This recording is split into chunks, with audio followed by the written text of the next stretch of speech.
일터 선교사군요. 예. 그냥 일터자 빼도 돼요. 그냥 선교사들이고요. 예. 그리고 정말 제사장들이고 하나님의 종들입니다. 예. 명함 하나 파세요. 하나님의 종 누구 이렇게 해가지고 목사님께 드리세요. 이번에 새로 나온 명함이라고. 한번 기도합시다. 살아계신 하나님, 우리가 그리스도 안에서 얼마나 놀랍고 복되고 특별하고 위대한 존재인지, 주께서 우리를 얼마나 높고 영광스럽게 만들었는지 우리가 다 듣고 누리게 해 주시기를 소원합니다.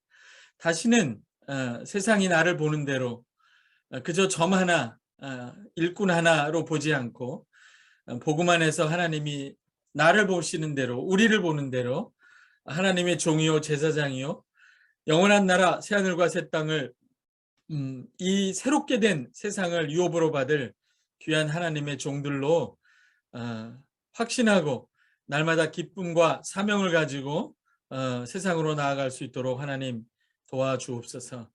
각 사람을 위로하시고 그 처한 처지, 공공한 처지를 불쌍히 여기시고 주께서 길을 열어주시고 격려하시고 치유해 주시고 강건하게 해주시고 가정과 일터에 하는 일에 만복의 복을 더하여 주시고 지혜롭게 주께서 맡기신 제사장의 일을 잘 감당하는 귀한 종들이 되게 하여 주옵소서.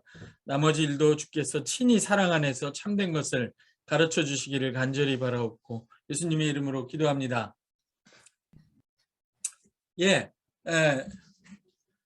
환영합니다. 그래서 여기서 순복하라라는 말을 많이 하죠. 순복하라. 베드로 전서에서 아내가 남편을 순복하는 것도 그거를 주를 두려워하는 해서 하는 거지. 뭐 그 인간이 뭐가 두려워요? 그러니까 순복이라고 할 때 그게 직장에서든 아니면은 가정에서든 내가 주를 두려워함으로 이 질서에 순복하는 거죠. 그러니까 아시죠? 그러니까 이 주께서 큐리오스라고 하는데 이 주께서 이 주가 어디 계시냐면 기도실에 계신 것만 아니라 하나님 보좌 우편에 앉아 있어요. 이 세상의 모든 통치자들과 권세자들 위에 하나님 보좌에 앉아 계신 그 주가 우리의 주입니다. 아멘. 우리가 주야 할 때 그 주가 교회와 세상을 뛰어넘는 모든 대통령들과 회장들과 이 세상의 모든 권세, 영적인 권세들 그 위에 하나님 보좌 우편에 앉아서 통치하시는 그 주가 내 주예요. 그리고 내가 거기 함께 앉아 있어요. 지금도. 이게 얼마나 놀라운 거예요. 그분을 두려워하여 그분이 인정할 만한 인정하는 다른 질서들 중에 그것이 항구적인 것이든 아니면 일시적인 것이든 그분이 인정한 어떤 질서에 내가 그분을 두려워하여 이 사람들을 그분께 인도할 목적으로 순복해 주는 거죠. 그렇죠. 이게 이제 큰 원리인데 그래서 베드로전서에서 순복한다 할 때 두려워한다 할 때 대상은 언제나 주님이고 순복하는 것도 그 대상이 언제나 주님이에요. 주께 순복하기 때문에 내가 이 일에 순복하는 거죠. 그래서 지금 베드로전서 노예들의 경우를 한번 살펴봤고 너무 놀라운 게 이제 노예들아 28절에 사환들아 이렇게 나오면서 잘 들리죠 여러분? 잘 들리는데 왜 내가 이렇게 잘 들립니다. 소리를 크게 할 필요가 뭐가 있어요 내가 지금 힘이 들어서 그런가? 어쨌든 자 그럼 소리 크게 할 필요 없잖아요 잘 들리는데 자 사환들이라 했는데 18절에 이 사환들을 사실은 그 위에 하나님의 종이라 한 게 16절이잖아요. 그러니까 제사장이라 이렇게 부른 건데 그러니까 하나님의 종이 어떤 존재인지 제사장이 어떤 존재이고 어떤 일을 하는지 어떤 특권을 갖고 어떤 식으로 이 사람들을 인도하는지에 대해서 이야기를 하면서 그 다음에 이제 예수님 얘기까지 합니다. 그러니까 예수님을 제사장으로 묘사하는 거죠. 특별히 선한 양심을 통해 불의한 자를 하나님께로 인도하는 제사장 혹은 우리를 제사장으로 만드신 그 예수님의 십자가의 사역을 뒤에서 얘기한단 말이에요. 각도가 이제 약간 다른 거예요. 그러니까 우리를 율법의 저주에서 해방하사 우리의 죄를 사하신, 그래서 우리에게 자유를 주신 그런 측면을 이야기하려고 하는 게 아니라, 그거는 바울이 갈라디아에서 잘했기 때문에 여기서 예수님의 죽음을 조금 다른 각도에서 이야기를 한단 말이죠. 예. 더 설명할게요. 네, 무슨 말인지. 일단은 어쨌든 우리가 한번 배운 거를 점검하면 19절 한번 읽어볼까요? 부당하게 고난을 받아도 하나님을 생각함으로 슬픔을 참으면 이는 아름다우나. 예, 여기서 하나님을 생각함으로라는 말이 헬라어로 원어로 순에이데시스, 양심이라는 말이 하나님과 함께 알므로, 그러니까 하나님과 함께 새로운 양심을, 하나님의 은혜를 알므로 네가 새로운 양심으로 행하면, 이런 뜻이죠. 그러니까 그러니까 악을 행하지 않는다, 선을 행한다, 악을 선으로 갚는다, 대한다 하는 게 다 선의 차원인데, 은혜라는 건 그런 점에서 단순히 선악을 뛰어넘는, 은혜라는 게 뭡니까? 우리가 그것을 받을 만한 자격이 없을 때 하나님의 선함을 경험하는 거잖아요. 우리는 악한데. 그게 지극한 선이에요. 원래 선이라는 게 그런 게 선이었어요. 원래. 선악과를 알기 전에 선이 뭐냐? 그냥 옳은 거를 하는 게 아니라 자격 없는 자에게 모든 거를 은혜로 베풀어 주는 것, 그게 원래 선이었어요. 따라오세요? 선악과를 먹기 전에는 이게 선이었어요. 이걸 선으로 알아들었을 거예요. 원래 선이란 하나님이 이 모든 세상을 창조해서 우리에게 거저 준 것처럼 은혜가 원래 진짜 선이에요. 근데 선악과를 따먹고 나서 옳고 그른 걸 따지기 시작하고, 주는 만큼 받고 받는 만큼 주고, 그게 정의로운 게 된 거죠. 그건 약간 부족한 선이고 E급 선이에요. 그러니까 말하자면 그 정도 선은 성경에서 큰 선이 아닌 거예요. 원래는. 그런데 이 은혜라는 차원을 잃어버렸잖아요. 세상 사람들이 그래도 이게 감사하다라는 말을 갖고 생각은 하지만, 이게 하나님의 창조 세계라는 걸 모르기 때문에, 선물이라는 걸 모르기 때문에 세상 사람들이 아는 건 기브 앤 테이크밖에 없어요. 노력한 만큼 얻는 거고, 그게 정의고. 안 그래요? 여러분은 뭔가를 잃어도 감사해요. 왜냐하면 모든 게 다 하나님이 거저 주신 거니까. 은혜 안에서 산다고요. 그게 지극한 선 속에서 사는 거예요. 근데 이게 양심으로 표현된다는 거죠. 그러니까 그런 은혜 가운데에서 감사함으로 살기 때문에 19절에 아름다우나라는 말이 원래 은혜로우나 이런 뜻이라고 얘기했습니다. 그래서 20절 한번 읽어보세요. 죄가 있어 매를 맞고 참으면 무슨 칭찬이 있으리요? 그러나 선을 행함으로 고난을 받고 참으면 이는 하나님 앞에 아름다우니라. 당연하죠. 선을 행하는데도 보상을 받지 않고 고난을 받으면 그것이 은혜를 드러내는 거죠. 이거 진짜 어려워요. 이거 어렵잖아요. 직장에서 이런 일 당하면 억울하죠. 억울하면 우리는 소송을 걸죠. 이렇게 쉽게 안 하죠.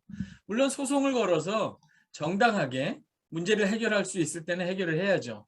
근데 그렇게 안 될 때 우리가 어떻게 해야 될 거냐 하는 거죠. 그럴 때 이 길을 가라 이렇게 얘기합니다. 더 놀라운 거는 그 다음 구절이에요. 그 다음 구절을 읽어보세요. 21절인가요?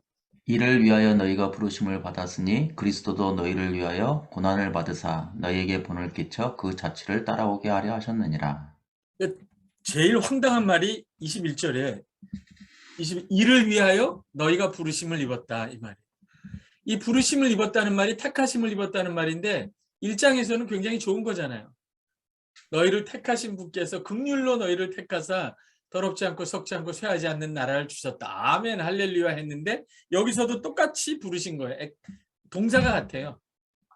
그런 어떤 그 새하늘과 새 땅, 이 세상이 아닌, 이 더럽고 썩어지고 허무한 세상이 아닌, 더럽지 않고 썩지 않고 쇠하지 않는 새하늘과 새 땅을 나에게 부동산으로 거저 선물로 주신, 부르신 하나님이 나에게 이 더럽고 썩어지고 허무한 세상에 부르신 곳이 있다는데, 그 곳이 뭐냐면 바로 그 스팟, 하나님이 나를 부르신 곳이 뭐냐면 내가 선을 행했는데도 고난을 당하는 그 자리에, 아니 되게 억울한 자리죠. 정말 억울한 자리죠. 욕 나오는 자리예요. 그런 자리에 부딪히면 우리는 이렇게 기도합니다. 하나님 어찌하여 나를 이런 고난을 주십니까? 그리고 금식 기도에 들어가죠. 이 고난을 치워주소서. 이렇게. 이건 좀 고급스러운 거예요. 저 부장이 죽게 하소서, 뭐 넘어지게 하소서, 뭐 다른 곳으로 가게 하옵소서, 뭐 이렇게 고난이 없어지는 걸 위해서 기도하는데, 그렇게 기도하면 하나님이 응답을 이렇게 해요. 베드로전설 따라서. 사실은 얘야, 이를 위하여 내가 너를 불렀다. 이렇게. 너무 충격적이죠. 이게 무슨 뜻입니까? 고난을, 이런 억울한 일이 안 생기고 평탄하게 사는 게 신앙의 복이라고 믿었는데, 이런 평탄치 않고 억울한 일을 당하기, 심하게 말하면 이런 억울한 일을 당하게 하기 위하여 내가 너를 불렀다, 이런 뜻이 돼요. 뭐 여러분이 아멘 하리라고 기대하지도 않고요. 그럴 수도 없는 거죠. 이게 여기서 왜 이를 위하여 부르셨다고 했을까요? 사실 이 일을 위하여 하나님이 자기 아들을 부르셨어요. 예수님의 십자가가 뭐예요? 그러니까 대입해서 생각해봐요. 예수님의 십자가가 뭐예요? 예수님이 십자가를 지셨다? 나중에 3장 18절에 나오지만 너무 중요한 구절이에요. 3장 18절. 한번 읽어보세요. 우리 황준이 지난번에 읽었지만 또 읽어보세요. 그리스도께서 단번에 죄를 위하여 죽으사 의인으로서 불의한 자를 대신하셨으니 이는 우리를 하나님 앞으로 인도하려 하심이라. 예, 육체로는 이게 정확히 선한 양심으로 제사장 노릇하는 거를 예수님의 십자가와 부활과 승천 사역으로 재해석한 거예요. 예, 예수님이 죽고 부활하시고 하늘에 오르신 그게 뭐냐? 의로운 자로서 불의한 자를 대신하여. 이게 뭐예요? 이게 선한 양심이에요. 은혜를 드러내는 양심이라 이 말이에요. 그 불의한 자를 하나님께로 인도하려 하셨다. 이게 제사장이잖아요. 그렇죠? 그러니까 이렇게 생각해 보면 예수님이 제사장으로서 의로우신 자로서 불의한 저와 여러분을 대신하여 고난을 당하셨어요. 그래서 저와 여러분이 하나님 앞으로 인도함을 받았고 하나님을 알게 된 거죠. 그렇죠? 그걸 뭘 통해서 하셨냐면 그분이 의로운 자로서 불의한 저와 여러분을 대신하여 억울한 고난을 당하신 거죠. 그렇죠? 그러니까 억울함으로 따지면 예수님보다 더 억울한 사람은 우리 중에 없어요. 여러분은 막 직장 갔다 와서 막 가방 던지고 와 진짜 막 교회에서는 할 수 없는 그런 아름다운 언어들을 막 뱉으면서 이렇게 막 이렇게 정말 억울하다. 주여 이 억울함을 알아주소서. 주여 정말 저 번개가 우리 부장을 피해가지 않게 하소서. 막 이렇게 기도를 하고 싶은데 그 억울한 일 중에 가장 억울한 일을 주께서 너를 위하여 당하셨다는 거예요. 그런데 놀라운 일이 일어난 거죠. 그렇죠. 그 억울한 일을 통해서 내가 주께로 이르게 된 거죠. 그래서 그 일이 꼭 필요한 일이 된 거예요. 그 일이 아니고는 죄인들이 은혜의 세계를 볼 방법이 없어요. 여기가 핵심인데 너무 어려워요. 은혜의 세계가 아니면 사람들은 정의와 불의, 양심의 세계밖에 몰라요. 기브 앤 테이크밖에 몰라요. 잘한 놈 상 주고 못한 놈 벌 주는 것밖에 모른다고. 그게 세상이에요. 세상에 은혜가 어디 있습니까, 여러분? 에? 공짜가 어디 있어요? 세상은 그냥 정의가 행해지면 그것으로 정의도 행해지지 않기 때문에 그것으로 충분한 세상이기 때문에 그 이상 정의를 넘는 선, 은혜의 세상, 모든 사람들이 잃어버린 창조주여 우리 아버지 하나님의 은혜의 세상이라는 이 현실, 이 하나님의 나라, 새하늘과 새 땅이 뭡니까? 은혜의 땅이에요. 그 은혜의 세상을 보지 못해요, 세상 사람들은. 그걸 어떻게 보나요? 보는 경우가 있죠. 십자가를 통해서 보죠. 정의의 원리가 깨지면 봐요. 왜 저렇게 죄 없는 분이 우리를 위해서 왜 죽으셨지? 죄가 없는데 왜 죽었지? 이게 십자가의 미스테리예요. 죄가 없다는데 왜 죽었지? 결론이 뭐냐? 죄 있는 사람의 죄를 덮어쓰고 죽었다는 거예요. 그게 결론이었어요. 그럼 누구의 죄를 덮었었냐? 내 죄를 덮어쓴 거구나. 이렇게 된 거죠. 그러니까 세상 사람 십자가는 신비예요. 이상한 거예요. 왜? 아니 죄 없는 사람이 왜 죽어? 바보야? 근데 그걸 통해서 죄인들이 은혜의 세계를 알게 돼요. 그러니까 우리는 이렇게 해요. 신자들이 다 하는 거 사람들이 제일 견디지 못하는 게 불공정하다는 거 아니에요? 지금도 불공정의 시대지만 공정이 시대 정신이지만 왜 불공평하게 하느냐 이거죠. 우리 아이들도 그렇잖아요. 영어로 하면 애들이 그렇게 얘기해. It's unfair. 이렇게 제일 나쁜 상황이에요, 그게. 예, 불공평해요. 이거죠. 예수님이 저와 여러분을 위해서 죽은 건 공평해요? 세상 가장 불공평한 일이에요, 그게. 그러니까 우리가 불공평한 일을 당할 때 사실은 우리는 신앙의 본질에 들어와 있는 거예요. 이 불공평한 은혜를 나에게 주셔서 나를 하나님 앞으로 인도하신 예수님의 코앞에 와 있는 거예요. 내가 불공평한 일을 당할 때. 그게 하나님이 우리를 부른 자리라는 거예요. 그 신앙의 가장 본질, 신앙의 가장 하나님이 관심을 갖는, 하나님이 가장 가까이에 있는 신앙적 순간이라는 건 거기에요. 내가 불공평한 일을 당할 때. 왜? 내가 그 은혜로 하나님을 알게 됐고 예수님을 받았는데 그 은혜라는 게 다른 말로 하면 억울한 상황이고 불공평한 상황이에요. 그때는 예수님이 불공평하고 억울했지만 지금은 내가 불공평하고 억울한 거예요. 그 내가 불공평하고 억울한 상황 속에서 예수님의 불공평하고 억울한 그것이 겹치면서 예수님의 길을 가는 그 바로 거기에 있다는 거죠. 그게 하나님이 부르신 자리라는 거죠. 이게 아멘이 될 리가 없어요. 이런 설교를 이게 어떻게 설교가 되겠어요, 이게. 고난이 없어져야 이게 아멘을 해야 되는 건데. 그 사실은 우리가 하나님 전 불공평해요. 너무너무 불공평하고 억울한 일을 당했어요라고 말할 때 그건 고난을 당하고 있는 게 아니라 예수님하고 가장 가까이 있게 된 거예요. 아멘. 근데 얼굴은 안 밝아 이렇게 해도 이게 맞는 것 같은데 얼굴이 밝아질 수가 없어요. 저도 말은 이렇게 하지만 그 상황이 되면 너무 어렵죠. 근데 이게 신앙생활을 하다 보면 여기가 진짜 본령이라는 걸 알게 돼요. 이게 뭐냐면 더 한 걸음 더 나가면요. 정말 요즘에 예수 믿고 잘 되는 것만 생각하는 그리스도인들 그리고 세상에서 정의를 구현하는 것이 하나님 나라를 구현하는 것이라고 생각하는 일부 진보적인 기독교인들이 정말 놓치고 있는 게 있어요. 이게 뭐냐면요. 이 역사라는 게 지금 이 사악한 주인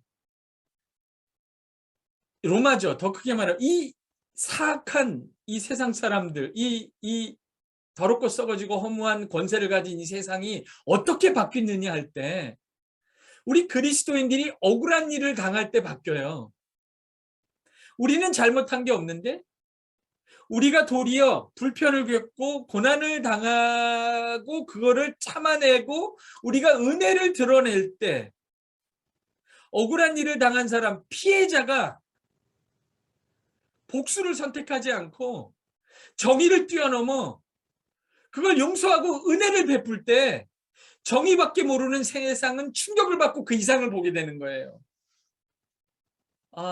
이걸 어떻게 여러분 그 마틴 루터 킹이 흑인 해방할 때 어떤 일이 가장 결정적이 됐는지 아세요?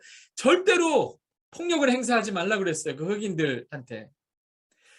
그 백인 경찰들이 다 그리스도인들이에요. 기독교인들 아니에요. 복음주의자들.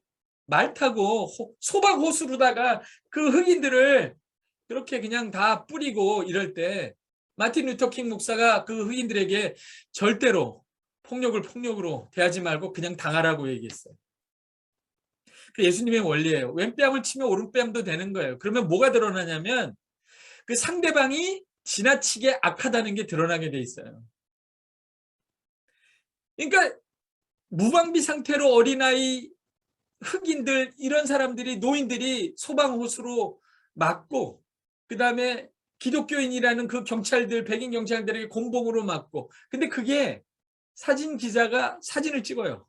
맞는 장면을, 무방비로 맞는 장면을, 그 사진이 온 세계로 퍼져요. 그 다음 날 로이터 통신 뭐 해가지고 쭉 퍼져.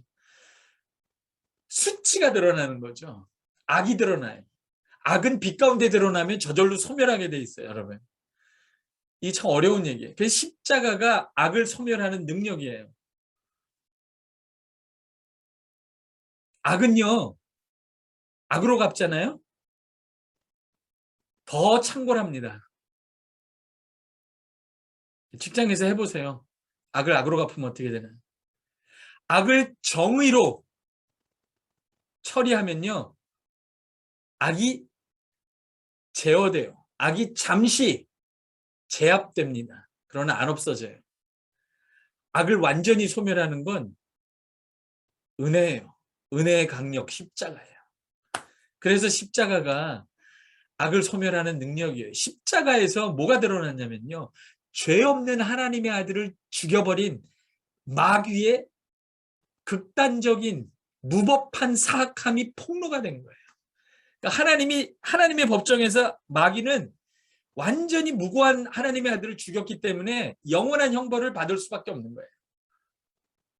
이걸 따라오시면 여러분 정말 여기가 본령이에요. 근데 이걸 이해하는 게 당연한데도 너무 어려워요. 목회자는 일평생 사역을 하면서 이걸 깨닫느라고 20, 30년을 보내요. 결국 성도한테 당하면서 목회가 되는 거거든요. 약자가, 피해자가 역사를 바꾸는 열쇠를 갖고 있어요. 그게 십자가예요.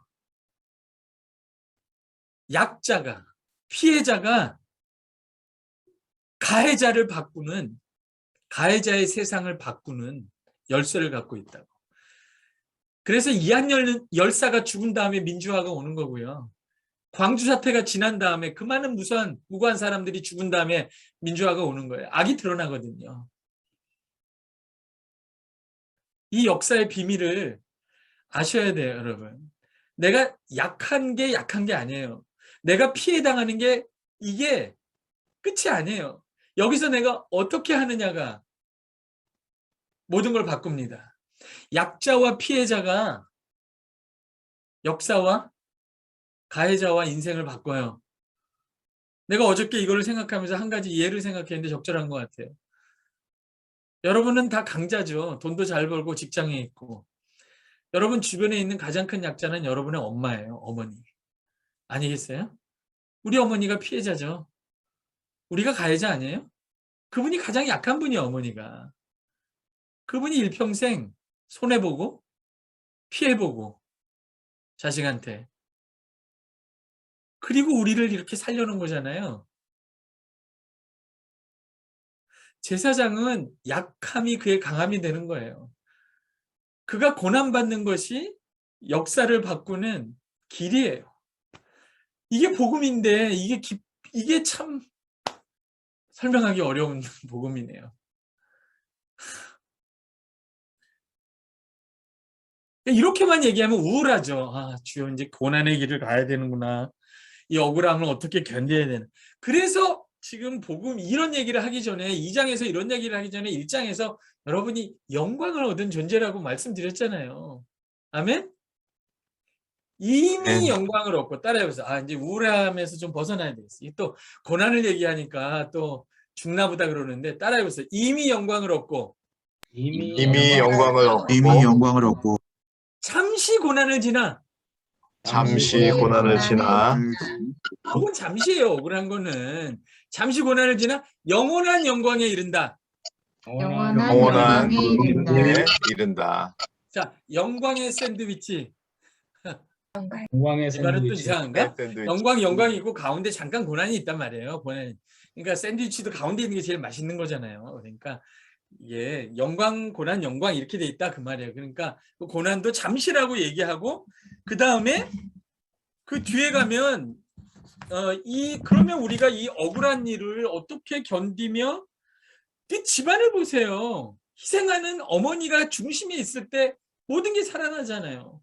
어? 그 아버지 술 먹고 폭행하고 그 정말 사랑을 베풀지 못하는 아버지, 그 빗나가는 아이들, 그걸 누가 다 그 짊어지고 피해자로 살아갑니까? 약자로. 어머니가 그걸 다 짊어지고 나오는 거잖아요. 다 살려요, 결국 모두를.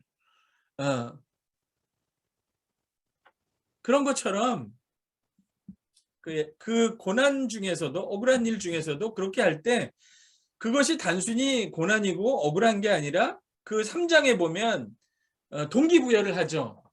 그게 진짜 복을 받는 길이다 하는 거를 이야기합니다. 3장 9절 한번 읽어보세요. 3장 9절. 악을 악으로 욕을 욕으로 갚지 말고 도리어 복을 빌라. 이를 위하여 너희가 부르심을 받았으니 이는 복을 이어받게 하려 하심이라. 거기서 다 나오죠.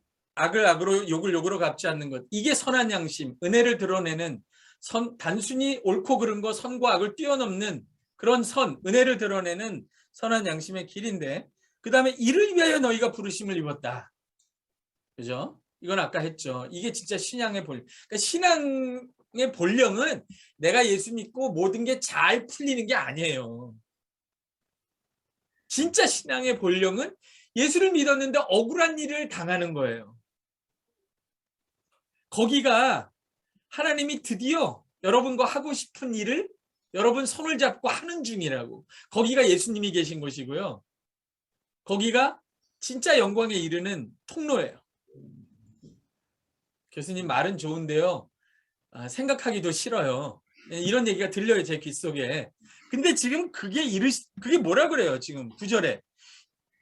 이는 복을 유업으로 받게 하려 하심이라. 이게 너무 놀라운 구절인데 개역 한글에는 복이야기를 했어요. 이게 진짜 복 받는 길이고 유업이라는 얘기를 또 합니다. 유업. 이게 어디서 나온 건가요? 1장 3절에서 4절.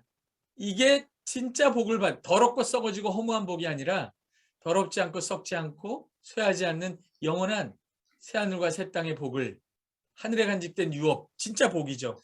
이 복을 받는 길이라 그 말이에요. 이게 진짜 복 받는 길이라고 얘기하는 거죠. 팔복을 통해서 유업을 받는 길이라 이렇게 위로를 하고, 그 다음에 3장 뒤에 가면 왜 이 길을 갈 수밖에 없냐, 그러니까 이렇게 얘기하는 거예요. 세 가지예요, 여러분.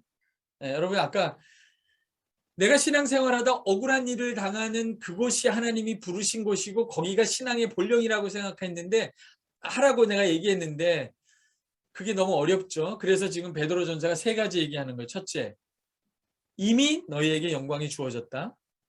더 큰 영광이 올 것이다. 영광을 누려라 이거죠. 영광을 누리지 못하면 그 억울한 일을 제사장의 길로 갈 수가 없겠죠. 그렇죠. 그 다음에 이게 복을 유업으로 받는 길이다. 지금 얘기하고 있어요. 세 번째, 이게 당신이 그렇게도 사랑한다는 그 예수님이 간 길이다. 따라가라 이 말이에요. 이 세 가지가 모티베이션이에요. 우리는 신앙생활하다 이런 억울한 일이 당하면 깜짝 놀래요. 하나님이 날 사랑하지 않나? 버렸나? 내가 11조를 잘못 냈나? 역시 목사님 말이 맞아. 띄어먹지 않는 건데. 그렇게 생각해요. 그리고 이걸 어떻게든지 피하려고 하는데 거기가 신앙의 본령이라는 거예요. 억울한 일을 당할 때. 교회가 억울했죠. 아니 방역 지침을 지키려면 다른 데도 다 쇼핑몰도 다 가지고 왜 교회만 가지고 이러냐고. 억울하죠. 근데 억울한 걸 말없이 해냈다면, 두말 없이 선제적으로 더 먼저 불평하지 않고 해냈다면 그 세상 사람들이 알죠. 다 알아요. 우리는 이렇게 방역 지침 느슨하게 하는데 교회는 강하게 했는데 교회가 아무 말도 없다. 그러면 알죠. 저 사람은 너그러운 사람들이라는 걸. 그리고 교회를 더 바라보게 되죠. 누가 전도하면 가고 싶죠. 이렇게 되는 거죠. 그래서 역사는 약자가 끌고 가요. 여러분 역사가 폭력을 행하고 지배하고 가해자가 끌고 가는 것 같지만 역사는 약자가 끌고 가요. 그래서 결혼하고 30-40년 지나면 남자들이 다 빌빌 기는 거예요. 아내가 다 쥐고 흔들잖아요, 약자가. 그러니까 어쨌든 간에 집안에도 어쨌든 그만해요. 그래서 넘어가서 그래서 그다음에 이제 21절부터 25절까지죠. 한번 다시 읽어볼까요? 우리 읽어보세요. 21절부터 25절까지. 2장. 예. 이를 위하여 너희가 부르심을 받았으니 그리스도도 너희를 위하여 고난을 받으사 너희에게 본을 끼쳐 그 자취를 따라오게 하려 하셨느니라. 그는 죄를 범하지 아니하시고 그 입에 거짓도 없으시며 욕을 당하실 때 맞대어 욕하지 아니하시고 고난을 당하실 때 위협하지 아니하시고 오직 공의로 심판하시는 이에게 부탁하시며 친히 나무에 달려 그 몸으로 우리 죄를 담당하셨으니 이는 우리로 죄에 대하여 죽고 의에 대하여 살게 하려 하심이라. 그가 채찍에 맞음으로 너희는 나음을 얻었나니 너희가 전에는 양과 같이 길을 잃었더니 이제는 너희 영혼의 목자와 감독 되신 이에게 돌아왔느니라. 지금도 예수 그리스도의 십자가 사건을 설명하고 있는데 이것을 율법의 저주에서 우리를 우리의 행위 없이 해방하신 그리고 은혜로 의롭다 하신 그 율법의 저주에서 꺼내신 얘기를 하고 있지 않아요. 똑같은 십자가인데 예, 약간 다르게 해석하죠. 더 풍성하게 해석하는 거죠. 다른 각도에서. 먼저 보세요. 죄, 괴사, 욕 이렇게 나왔는데 제가 뭐 좀 억지스러운지 모르겠는데 죄라는 건 더러운 거죠. 괴사는 속이 텅 빈 공갈이에요. 공갈. 헛된 이야기예요. 욕은 사람을 죽이는 거예요. 그 더럽고 썩어지고 허무한 세상의 공격을 예수는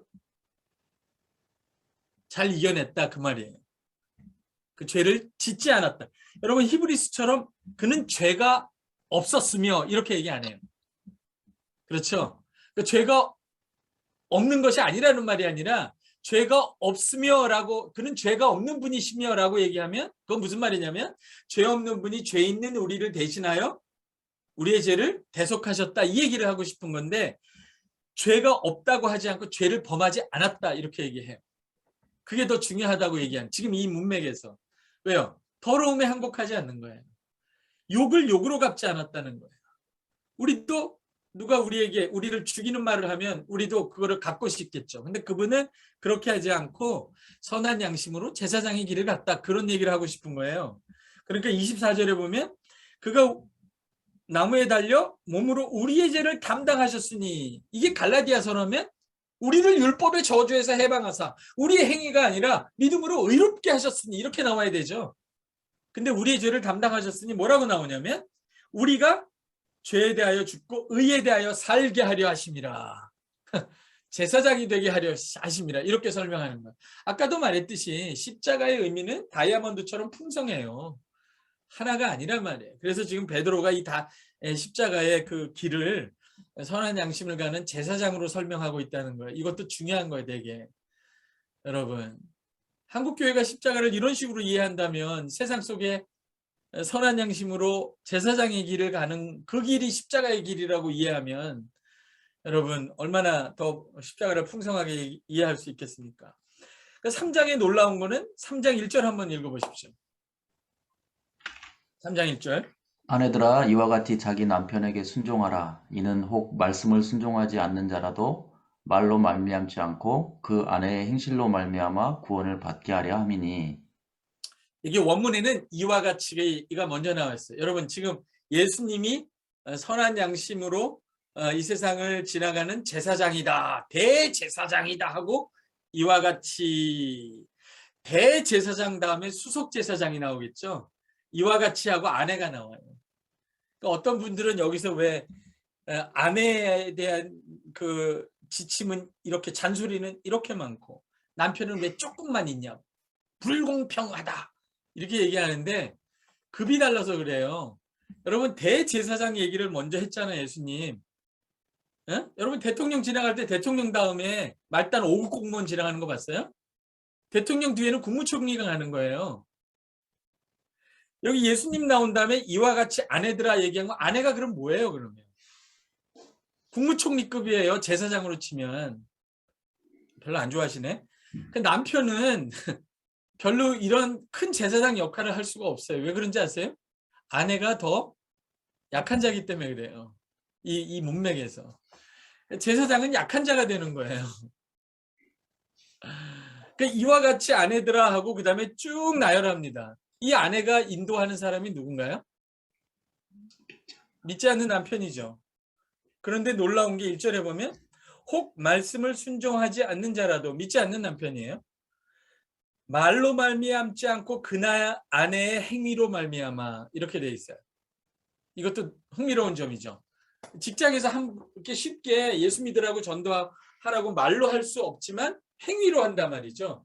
이 행위로 제사장 노릇 선한 행실을 한다, 행위로 그 믿지 않는 사람을 인도한다 할 때는 거기에 전제가 있어요. 뭐냐면 질서라는 게 전제가 돼 있어요. 아까 양심이라고 얘기했는데 양심이라든지 어떤 그 창조 질서가 전제돼 있는 거예요. 예. 그러니까 말로 할 수 없지만 이 질서대로 할 때, 이게 세상이라면 이 질서대로 할 때 여기서 이렇게 작동하면 여기 이렇게 작동한단 말이에요. 이게 질서이기 때문에. 예. 그러니까 여기서 지금 믿지 않는 아내에게 뭘 사용하라고 하냐면 기존의 남편과 아내 사이에 있는 질서를 사용하라고 얘기하는 거예요. 예. 세상 사람과 소통할 때 양심을 사용하라고 하는 것처럼.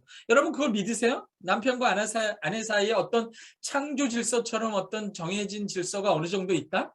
물론 다 개인차가 있겠지만 예, 지금 성경은 그걸 있다고 말해요. 요즘 오늘날의 시대는 질서는 아예 없고 그건 인간이 만드는 거다. 인간의 남성, 여성이 어디 있어요? 태어나면서 내가 정하는 거지. 예. 그게 요즘 그 포스트 모던 사회의 주장이에요.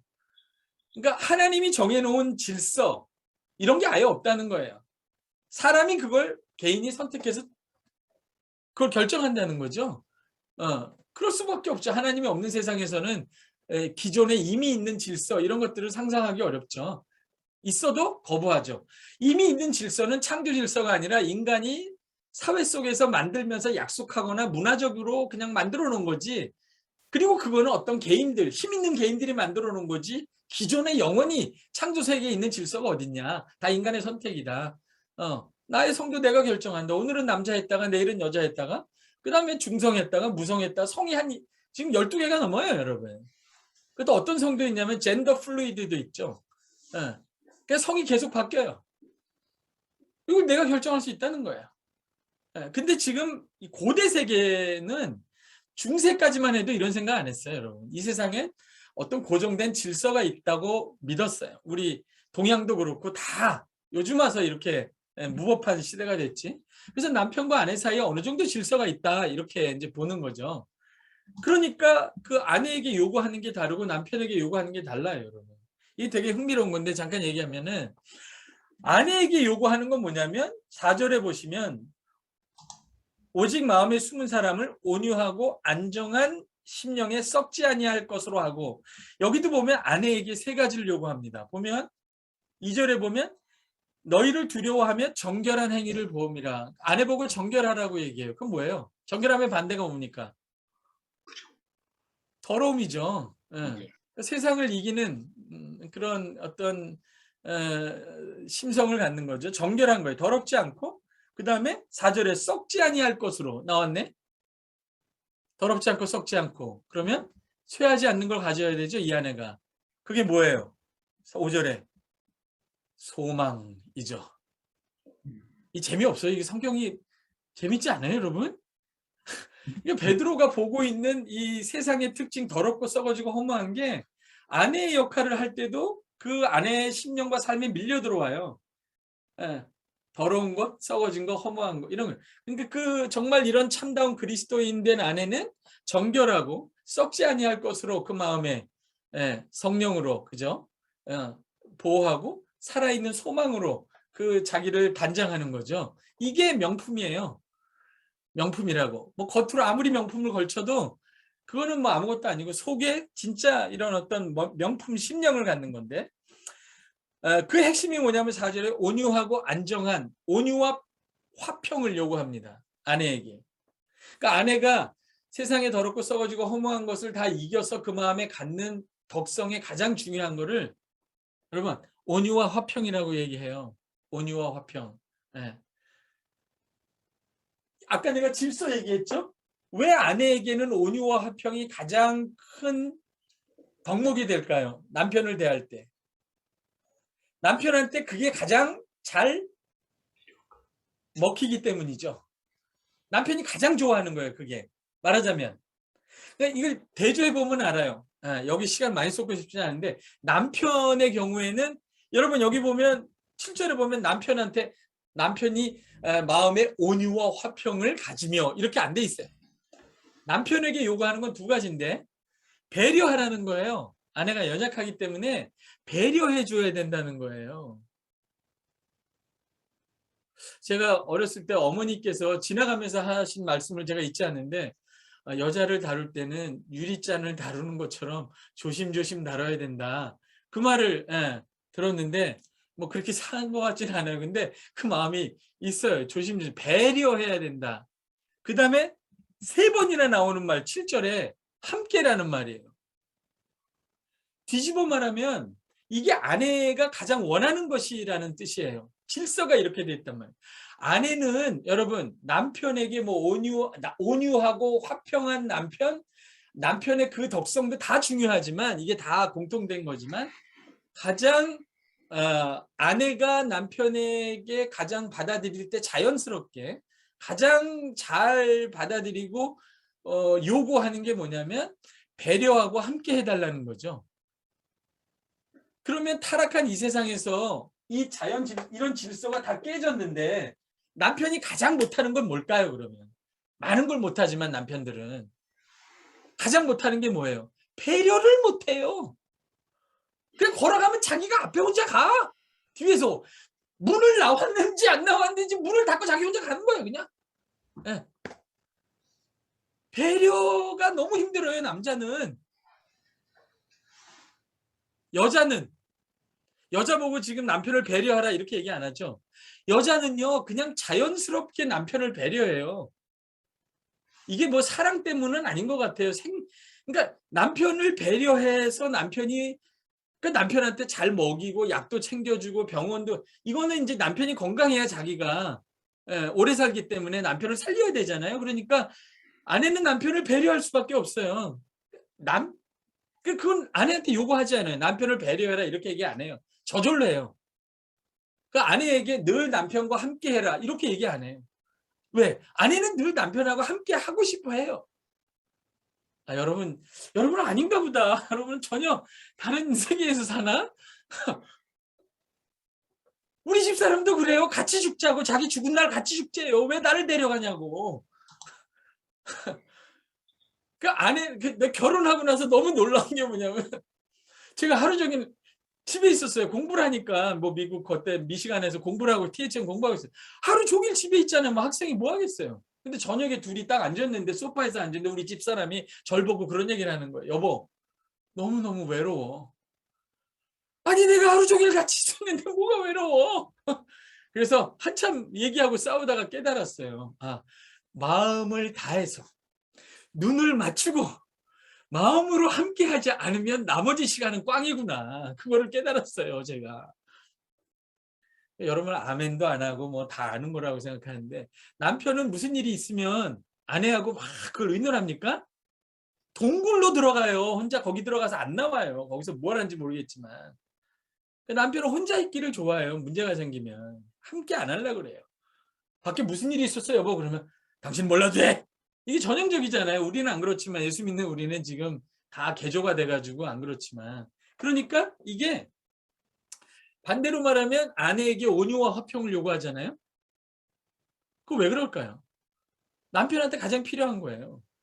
남편은 가만 놔둬도 그냥 온유해. 어벙벙하잖아요. 뭘 잘못해서 뭘 잘못했냐 그러면 이게 잘못됐다. 그게 뭘 잘못했고 그럼 어벙벙해요. 그냥 빨리 화평하고 싶은 거야. 싸우고 싶어 하지 않아요. 남편은 대부분은. 근데 아내들은 아내들이 제일 힘든 건 뭘까요? 이게 지금 자연 질서가 깨졌는데 아내에게 온유와 화평을 요구한다는 건 아내가 제일 못하는 게 뭐예요? 온유와 화평이 안 돼요. 왜? 온유라는 건 뭐냐면 악인을 대하는 덕목이에요. 그 아내에게 왜 온유를 얘기하나요? 악인하고 살기 때문에 그래요. 분노 유발자하고 사는 거예요. 아내에게 왜 화평을 요구해요?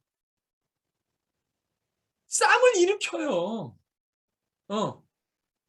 그 빨래를 거기다 놓지 말라고 했잖아요. 그걸 얘기를 분명히 했는데 왜 거기다 놓냐고. 그런 거예요. 늘 싸움을 일으키고 분란을 일으키는 일을 해요. 그래서 그 아내에게 가장 큰 덕목은 온유와 화평을 요구하고, 물론 이게 이제 여러분 표정을 보니까 전부 자기는 아니다. 나는 뭐 다 잘하는데 왜 여기서 시간을 많이 쏟냐 이러는데, 몇몇 남자분은 아닌 것 같아. 굉장히 고집스러워 보이기도 하고요. 배려와 함께가 잘 안 될 확률이 굉장히 높죠. 그래서 제가 뭐 외국의 책 같은 걸 보면 맨 앞에 표지에 책 쓰고 헌정사 하잖아요. To my lovely wife Lily. 나의 사랑하는 아내 릴리에게. 한국 사람 이런 거 쓰는 거 보셨어요, 여러분? 한국 사람 책에 나의 사랑하는 아내, 그거 학계에서 쫓겨나요, 그거. 팔불출이라고. 한국 사람이 이렇게 잘 안 하거든요. 그러니까 이게 함께하고 이렇게 배려하는 거. 어쨌든 간에 이런 것들을 요구하죠. 이게 질서예요. 그 질서를 그렇게 하면 믿지 않는 남편이 이 아내가 내가 잘못하고 있는데도 계속 온유하고 화평하게 대하네? 그럼 충격을 받는다 이거죠. 말로 했기 때문이 아니라 그 자연적인 법칙에 따라 질서에 따라 충격을 받아요. 교회에서도 직장에서도 마찬가지죠. 권위가 있기 때문에 자기가 분명히 억지스러운 걸 시켰는데 그거를 지혜롭게 순종하면서도 잘못된 건 안 하고 이런 식으로 하면 충격을 받죠. 그 질서를 이용하는 거죠. 따라오시죠? 그래서 이 질서를 이용한다는 거예요. 그래서 옛날에 목회하시는 어떤 목사님이 그런 고민을 서로 얘기한 적이 있어. 자기는 어떻게 쓰면 좋겠냐 뭐 그런 얘기를 했는데, 예를 들어서 부인이 수요일 날 교회 예배 가는데 남편이 그 친구들을 데리고 술상을 차려라, 이럴 경우는 어떻게 하느냐. 그 목사님 결론이 그 집사님한테 그렇게 얘기했다는 거예요. 수요일 날 예배 오면서 남편한테 이 마귀 새끼야 막 이러지 말고 술상을 차려주고 친구들 앞에서 얼굴을 세워주고 또 음식도 만들어주고 술도 따라주고 나 교회 갔다 오겠습니다. 이렇게 하면은 뭐 그 남자가 남편이 이상하게 이제 생기는 거죠. 교회는 가는데 내 말을 안 듣는데 또 나는 존중해주고, 그러면 이제 혼선이 오죠. 뭐 사람들마다 방법이 다르겠습니다만 그런 거죠. 그런 식으로 생활 속에 제사장이 된다는 거죠. 그렇죠? 그러니까 그 생활의 질서를, 이 세상 속의 빛과 소금이에요. 아까 말했듯이 거리는 두 대, 신앙적 거리는 두 대, 의리는 지키는. 그러면서 지지난 시간에 그런 얘기도 했습니다. 한번 따라해 보세요. 죄인들의 친구. 죄인들의 친구. 죄인들의 친구가 돼야 되죠. 근데 따라해 보세요. 죄 없는 친구. 죄 죄 없는 없는 친구. 죄인들의 친구가 된다는 건 사랑한다는 거죠. 긍휼이죠. 함께 가주는 거죠. 그렇다고 그 죄에 동의하는 건 아니에요. 그러니까 죄 없는 친구죠. 죄인들의 친구인데 죄가 없는 친구로 남아 있어야 되는 거예요. 말은 되게 쉬운데 삶은 진짜 어려워요. 이게 아까 말한 사랑 안에서 참된 것, 진리를 행하는 거예요. 이게.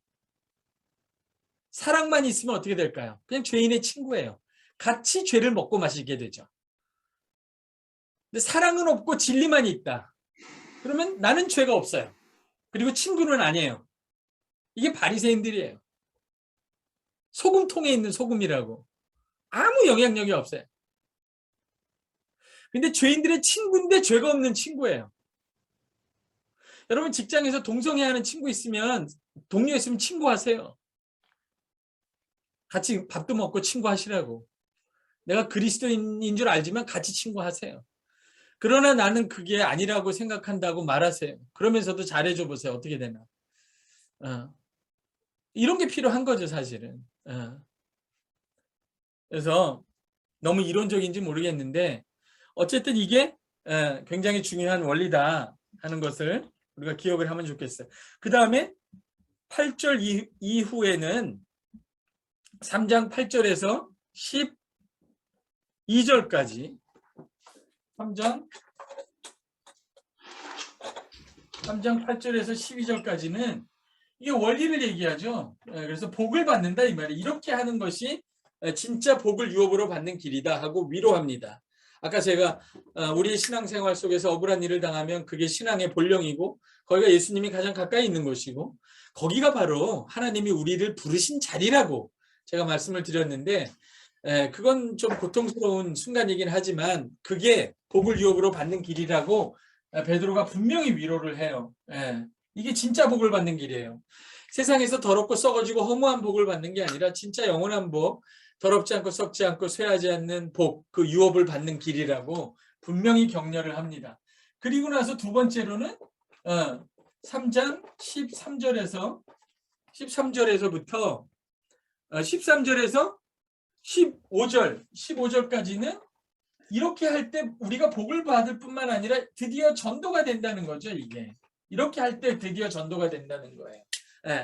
드디어 그 세상 사람들이 우리가 하나님을 두려워하고 그리고 그들을 온유하게 대한다는 것, 그건 죄야 이렇게 얘기하지 않고 죄라는 걸 알지만 그걸 사랑으로 감싸면서 인도하는 거죠. 그게 온유한 거죠. 온유한 거는 굉장히 강력한 힘이에요. 그거는 진짜 강력한 덕목이에요. 웬만하면 너무 힘든 거예요. 온유한 건 나약한 게 아니라 그게 죄라는 걸 알지만 정죄하지 않으면서 그렇다고 죄가 아니라고 말하는 건 아니면서 죄를 상기시키면서도 사랑 안에서 긍휼 안에서 끌고 오는 힘이에요. 온유라는 게. 하나님을 두려워함으로 온유하게 대하면 그 사람이 우리 속에 있는 소망을 봐요. 이유를. 와, 저분이 내가 분명히 잘못하는 건 아는데 나를 감싸주시는데 내 죄를 인정하는 건 아니고 이거 어떻게 해야 되지? 굉장히 좋은 분이구나. 저분은 어떻게 저렇게 할 수 있지? 하고 물으러 오는 거죠. 그게 제사장이 세상 속에서 열방을 하나님께 돌리는 선교의 방식이에요. 그래서 이 고난, 그리스도인이 받는 고난, 선한 양심을 통해서 받는 고난이 선교적 고난이에요. 제가 이런 말을 하고 싶어요. 선교적 고난. 선교적 고난이에요. 고난이 없이 어떤 선교가 되겠습니까? 돈을 내는 정도가 아니라 이게 진짜 내가 억울한 일을 당하면서 온유하게 그 사람을 품고 끌고 올 때 이 선교적 고난이 이루어지죠. 그래서 여기까지고 그 다음에 이제 이거 전도가 된다. 이게 얼마나 기쁜 일이에요. 복을 받는다. 이것도 얼마나 할만하잖아요. 세 번째는 3장 16절에서 20 몇 절입니까? 22절까지. 여기가 하이라이트인데 여기는 예수님도 그렇게 하신다 그 말이에요. 예수님도. 예수 믿는다는 건 사실 이렇게 한다는 뜻이다. 이런 말이에요. 예수님이 바로 이 길을 선한 양심으로 제사장 되는 길을 가셨는데 그것 때문에 내가 불의한 자임에도 불구하고 의로우신 예수님이 나 대신 그렇게 억울한 일을 하시고 선한 양심의 길을 제사장의 길을 가서 내가 하나님 앞에 이르게 됐는데 내가 어찌 이 길을 안 갈 수 있겠느냐 이 말이죠. 예수님과 함께 복을 받기도 하고 전도도 되고 예수님이 가신 길이기 때문에 우리도 기꺼이 기쁘게 따라가야 된다. 그 말을 지금 설득하고 있는 거죠. 그래서 이 3장 16절에서 21절은 정말 베드로전서의 하이라이트예요. 여기가 우리 등산으로 치면 산 정상으로 올라가는 게 제일 하이라이트 아니겠어요? 그죠? 그러니까 3장 22절이 하늘에 있는 하나님 보좌 우편에 이르는 길인데 예수님이 죽고 부활하시고 승천하셔서 하나님 보좌 우편에 이르셨죠. 그죠? 따라오시죠? 저와 함께 계신 거죠? 네, 그렇습니다. 다 왔어요. 이제 정상 꼭대기 다 왔습니다. 산 정상에 거의 왔어요. 여기가 정상이에요. 22절이 정상이죠. 21절인가요? 22절이 정상이에요. 3장 22절. 여기가 산 꼭대기인데 이 산 꼭대기가 여기가 정말 베드로전서의 가장 최고봉이에요. 근데 이게 어려운 본문이긴 한데 여기에서 이걸 간단히 설명하면 보세요. 16절에 어떤 단어가 나오냐면 선한 양심이라는 단어가 나옵니다. 선한 양심. 그 다음에 이 선한 양심이 한 번 더 나와요. 언제 나오냐? 21절에 한 번 더 나옵니다. 선한 양심이 하나님을, 제 성경은 개역 한글인데 선한 양심이 하나님을 찾아가는 것이라 이렇게 돼 있어요. 이 번역이 더 맞습니다. 선한 양심이 하나님을 찾아가는 것이라. 여러분 성경에는 선한 양심의 간구라 이렇게 돼 있죠? 네. 곧 개역, 개정, 여러분이 갖고 있는 성경 말고 또 하나의 성경이 나와요. 성서공회에서. 네. 새 한글 번역이라고. 근데 거기서 베드로전서를 제가 번역했다고 했죠. 그걸 다시 바꿨어요, 제가. 선한 양심의 강구가 아니라 선한 양심이 하나님을 찾아가는 것이라 그 뉘앙스로 바꿨어요. 이게 맞는 거예요. 하나님을 찾아가는 거예요. 찾아감. 예. 근데 선한 양심이 앞에 나오고 뒤에 나오는데 이 가운데 뭐가 있냐면 18절에 그리스도가 죽고 부활하고 승천하는, 죽고 부활하고 승천하는 그 이야기가 나와요. 예. 제가 산 정상으로 치면 선한 양심 나오고 가운데 그리스도가 나오고 그 다음에 19절에 방주가 나오죠. 두 번째로 그리스도 나오고 방주가 나와요. 20절에 나오죠. 20절에. 죄송합니다. 20절에 방주가 나와요. 여러분 잘 보세요. 그리스도도 움직여요. 어디로 움직이냐면 십자가에서부터 부활하셔서 하늘로 이렇게 여기 보면 간다라는 표현을 쓰는데 그러니까 이 땅에서 골고다에서부터 하나님 보좌 우편까지 이렇게 쭉 올라가는 거예요. 방주도 움직이죠. 네. 물의 심판에 떠서 어디로 갑니까? 노아의 홍수의 방주는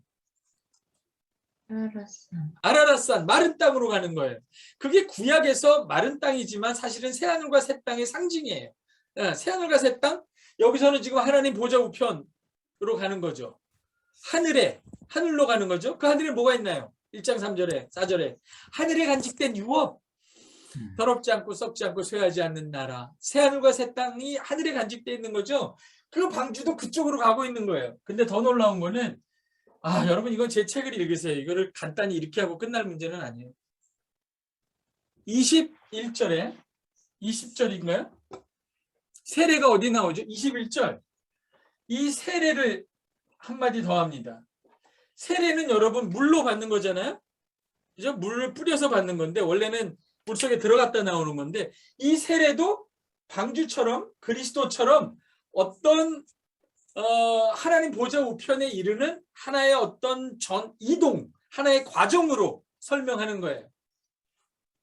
근데 이게 예수 그리스도가 죽고 부활하시고 승천한 것도 선한 양심으로 한 것이고 이 세례를 통해서 우리도 하나님 보좌 우편에 이르는 것도 선한 양심을 통해서 간다 이렇게 표현합니다. 네, 모르셔도 돼요, 여러분. 이해가 안 돼도 돼요. 이게 굉장히 복잡한 건데 이 세 가지를 통해서 이 선한 양심의 길을 표현합니다. 이거 다시 한번 그려볼게요. 괜찮아요. 자, 지워보고 이런 거예요. 자, 교회가 여기서 선한 양심의 길을 가죠. 그죠? 교회도 그렇게 하고 예수님도 그렇게 한다 이렇게 얘기하는 거예요, 지금. 그렇죠? 16절에 보면 다시 한번 성경 보세요. 3장 16절 보세요, 여러분. 3장 16절. 선한 양심을 가지라 이렇게 얘기하죠? 그렇죠? 그 다음 구절 보세요. 18절. 그리스도께서 이 말이 무슨 말이에요? 그리스도께서도 선한 양심으로 이 길을 가셨다 이 말이에요. 그 그리스도가 가신 길이 십자가에서 죽고 부활하시고 승천하신 길인데 그거를 선한 양심의 길이라고 말하는 거예요. 네, 다시 보세요. 그러니까 선한 양심을 가지고 교회도 이 길을 가고 세상 속에서 예수도 이 길을 가는데 예수님은 이렇게 3장 22절 하늘이죠. 하늘 보좌 앞으로 가는 거죠. 그렇죠. 네, 그리스도가 이 길을 가십니다. 어떻게 해요? 십자가와 부활과 승천으로 이 길을 가요. 그리스도가. 그렇죠? 근데 여기서 한 가지 더 얘기를 하는 거예요. 여러분 초기 교회에서 예수 그리스도가 죽고 부활하셨습니다. 이렇게 선포도 하지만 예를 들죠. 방주, 노아의 방주 얘기. 우리도 주일학교 때 노아의 방주 얘기 많이 했지만 방주에 올라타야 된다 이런 얘기하지만 여기서는 한 걸음 더 나가는 거예요. 방주가 물의 심판을 피해서 방주 안으로 들어가는 것뿐만 아니라 더 중요한 거는 이 방주가 물을 타고 어디까지 가느냐 하는 거예요. 어디까지 갑니까? 아라랏산까지 가요. 마른 땅. 신천 신지. 그렇죠? 신천 신지. 조심스럽네요. 자, 이게 노아의 방주죠, 방주. 방주가 방주가 이 길을 가는 거예요. 그러니까 그리스도도 죄를 이기시고 십자가죠. 그 다음에 부활 생명으로 하늘에 오르신 것처럼 방주도 죄의 심판을 벗어났을 뿐만 아니라, 이 뿐만 아니라가 중요해요. 베드로전서는 우리가 죄 사함을 받았을 뿐만 아니라 가는 곳이 있다는 거죠. 새하늘과 새 땅으로 간단 말이에요. 방주도 우리가 맨날 심판, 방주 안에 들어가야 된다만 얘기했지, 그 방주가 물 위를 떠서 아라랏산 마른 땅, 새하늘과 새 땅에 가는 과정은 생략한 거예요, 우리가. 그러니까 베드로가 이거를 설명하는 거예요. 방주라는 건 물의 심판을 피했을 뿐만 아니라 너희를 구원하는 표라, 이렇게 얘기하잖아요. 이게 그리스도의 부활과 승천을 따라 하나님 앞으로 가는 이 과정을 강조한 거예요. 그러니까 선한 양심으로 가는 과정을 그리고 여기서 한 번 더 나갑니다. 여기서 뭐라 그러냐면 세례 이야기를 해요. 이게 세례다 이거예요. 이게 세례다. 이게 곧 세례다. 그리스도가 가는 길이나 방주가 간 길이나 세례가 가는 길이 마찬가지라는 거예요. 그러니까 세례라는 거는 물로 한번 씻는 그런 과정이 아니라, 세례라는 건 방주가 이 물을 타고 심판을 피해서 이 선한 양심으로 하늘 보좌까지 가는 것처럼, 세례 역시 우리가 세례를 다 받았는데 세례 역시 그리스도와 함께 선한 양심을 가지고 이 세상 한복판을 지나 하나님 보좌 앞에 이르는 전 과정이 세례라는 거예요. 여기까지만 할게요. 이건 제가 논문도 썼고, 여러분이 이걸 이해하시면 그냥 신학교 졸업장을 드릴게요. 그냥 제가 그냥 하나 써가지고 드릴게. 이게 이해가 돼요. 그러니까 세례라는 것을 이 초기 교회에 베드로가 설명하는데 그냥 물로 씻음 받고 어느 교인이 되었다 이 정도가 아니라 세례를 과정으로 이해한 거예요. 이 세상 한복판을 그리스도를 따라 마치 방주가 물의 심판을 피해서 그 답답한 걸 참고 아라랏산 마른 땅에 이른 것처럼, 그리스도가 그 의로운 자로서 불의한 자를 대신하여 우리를 끌고 하늘로 올라가 그 하나님 보좌 우편에 이른 것처럼, 세례라는 것은 선한 양심으로 그리스도와 함께 이 세상을 지나 하나님 보좌 우편에 이르는, 새하늘과 새 땅에 이르는 전 과정을 가리킨다는 거예요. 그러니까 우리는 세례를 받고 있고 완전히 받을 거죠. 그렇죠. 원래 세례라는 게 홍해를 지나는 거예요. 다 지나는 거예요. 그래서 베드로가 이 그림을, 엄청난 그림을 그립니다. 예수 그리스도의 십자가와 부활의 복음, 승천의 복음을 그들이 잘 아는 방주 이야기로 풀면서 동시에 기독교인, 당시 그리스도인들 된 그리스도인들에게 세례가 얼마나 엄청난 이 이야기인가를 보여주는 거예요. 그래서 여러분, 초기 교회에서는 베드로전서를 세례 교육서로 썼어요. 세례 교육서. 새신자들한테 세례 주기 전에 베드로전서를 가르쳤다고. 당신이 예수 믿고 세례 받는 게 뭐냐? 그냥 세례받고 어느 교인이 되었다 이런 게 아니라, 세례를 받는다는 건 방주가 심판을 피해 물을 위해서 떠가서 아라랏산 마른 땅에 이르는 것처럼, 세례라는 것은 그리스도와 함께 선한 양심으로 이 세상을 지나 하나님 보좌 우편 새하늘과 새 땅에 이르는 전 과정을 얘기하는 거라고.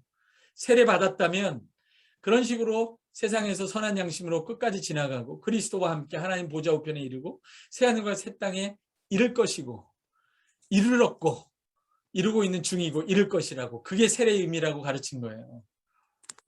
엄청난 거죠. 예. 그러니까 이 베드로전서가 세례 교육서로 그렇게 쓰였다는 거 아니겠어요? 저에게 몇 분 남았나요?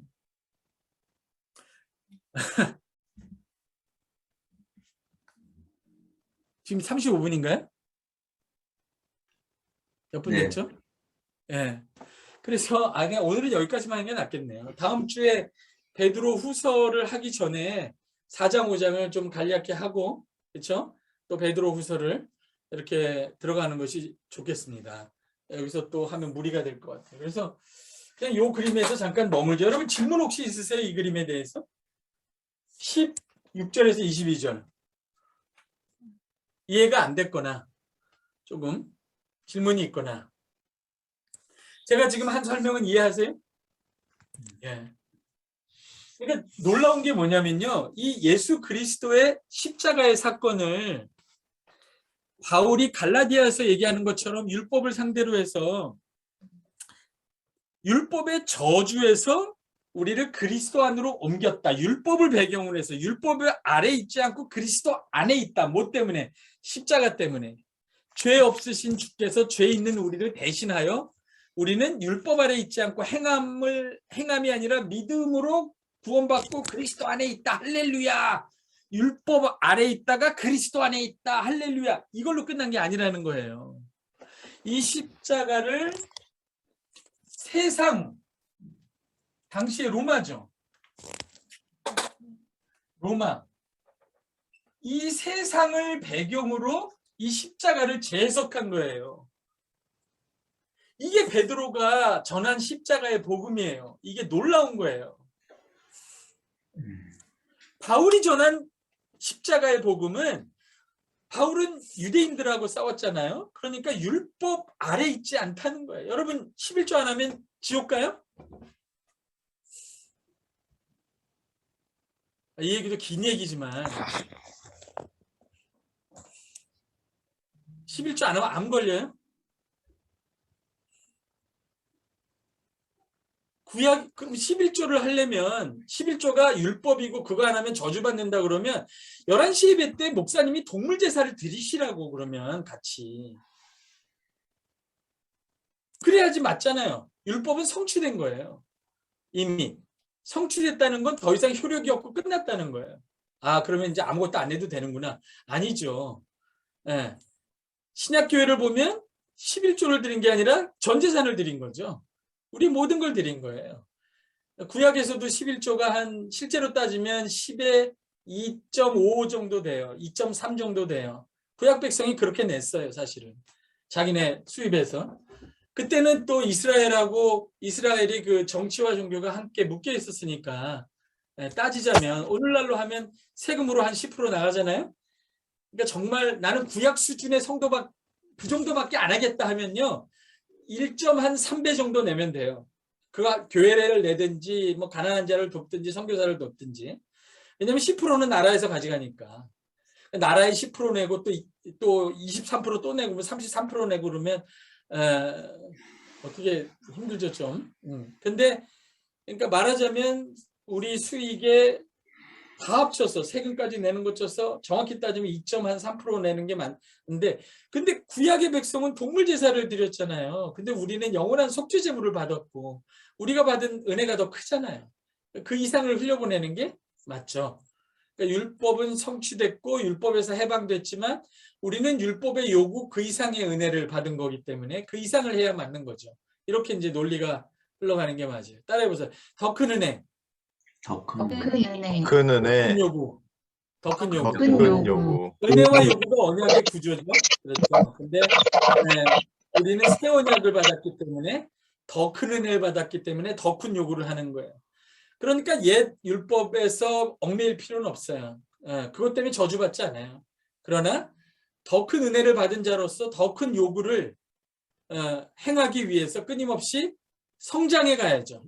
훈련하고 성장해 가는 거는 더 맞는 거죠. 근데 어쨌든 이 그리스도의 십자가와 부활의 교리를 이거 케리그마라고 하는데 이 선포를 이렇게 로마를 배경으로 해서 선한 양심이라는 선한 양심을 가지고 이 세상 한복판을 지나가는 이런 길로 묘사한 거죠. 길로 이 십자가의 길을 십자가를 그러니까 바울이 율법을 상대로 해서 율법의 저주에서 우리를 해방한 십자가만이 아니라 베드로는 세상 한복판에서 선한 양심을 통해 이 세상을 이기며 지나가는 길로 이 십자가를 재해석하고 설명을 해줬단 말이죠. 그 두 가지가 다 합쳐져야 정말 온전한 십자가의 모습이 나오는 것이고 그래서 베드로 전서는 십자가의 신학입니다. 3장 베드로 전서는 19절은 예? 3장 19절은 어떻게 해석하십니까, 목사님? 얘기 마저 하고요. 3장 아주 좋은 19절. 질문이에요. 그거는 지금 얘기했을 때 제가 쭉 얘기했는데 그거는 사실 지역적인 질문이에요. 전통적으로는 이 질문이 가장 흥미로운 질문이고 어려운 질문인데 지금 제가 설명한 이것이 이 본문이 말하고 싶은 거예요. 여기서 이 옥이 어디냐? 19절에 또 옥에 있는 영들에게 전파하는 것이 무엇이냐? 이런 것들은 전통적으로 흥미로운 주제이긴 했지만 이게 핵심적인 주제가 아니에요. 이게 주제예요. 선한 양심을 통해 이 세상을 지나가는 것이 그리스도를 따라가는 길이고 그것이 새하늘과 새 땅으로 가는 길이고 이게 진짜 십자가의 의미라 하는 것이에요. 그리고 이게 길이다 하는 거고 베드로가 이거를 십자가의 신학으로 우리에게 제시했다는 사실이 굉장히 중요하죠. 여러분 베드로가 살아서 예수님을 만났을 때 가장 이해하지 못했던 게 하나가 있었어요. 결정적으로. 그게 뭐예요?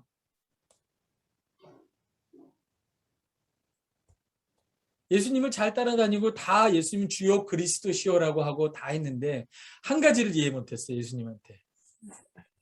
마태복음 16장에 보면 그죠? 예수를 주여 그리스도시오 살아계신 하나님의 아들이시다 했는데 예수님이 내가 예루살렘에 올라가서 십자가를 지고 죽을 것이다 했는데 베드로가 그거를 나와서 예수님 문자적으로 하면 멱살을 잡고 막은 거죠. 그럴 수 없다. 이렇게 인간적으로. 근데 예수님이 내 뒤로 물러가라. 그건 사단의 생각이다. 이렇게 얘기하셨죠. 그 용감한 베드로가 예수님을 따라다니면서 이해하지 못했던 게 이 십자가예요. 왜 메시아 하나님의 아들이 저렇게 억울하게 죽어야 되는가? 그게 무슨 의미인가를 전혀 이해하지 못했어요. 예수님한테 그 십자가에서 예수님을 내려주고 싶었죠, 베드로는. 사실 그렇게 하지 못했지만. 근데 목회를 하고 생활을 오래 하고 한 10년 지나서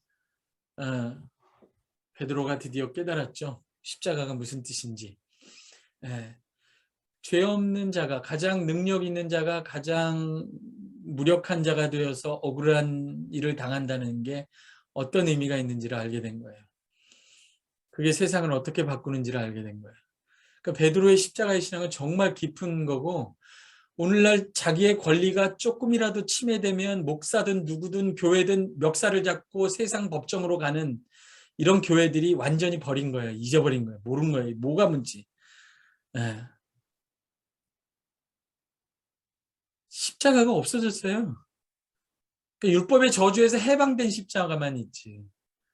이런 베드로가 말한 이런 십자가, 역사를 바꾸는 십자가, 세상에서 우리의 고난으로 제사장이 되는 십자가, 이런 교회의 본래의 사명, 이 십자가의 길은 사라진 지가 오래됐어요.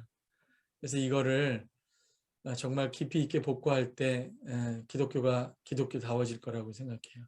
이게 제가 하고 싶었던 얘기고 그 다음에 질문하신 거는 우리 자매님이 질문하신 거는 간단히 대답하면 19절에 여기서 보시면 이렇게 가잖아요. 이거를 헬라어로 포리오마이라고 하는데 간다라는 표현을 쓰는데 이게 앞에도 나오고 뒤에도 나와요. 그래서 이 문맥에서 간다라는 건요. 골고다에서 이 세상 공중 권세 이거를 지나가서 하나님 보좌 우편에 이른다. 이 방향성밖에 없어요. 지하로 지옥으로 내려간다는 표현은 없어요. 여기. 그거는 헬라어로 카타바이노에서 내려간다는 표현, 지옥 강하라고 표현하는데 그거는 교부들이 3세기가 지나야 이런 얘기를 해요. 굉장히 늦게 나온 설이에요. 그러니까 예수님이 부활하실 때 영으로 지옥에 내려가셔서 거기에 갇힌 영혼들에게 다시 전도를 다시 해서 복음을 다시 전도해서 그들을 믿게 했다. 이런 말은 있을 수가 없는 거예요. 사실은. 내려가지 않았어요. 그냥 계속 하늘로 올라가는 거죠. 그렇죠?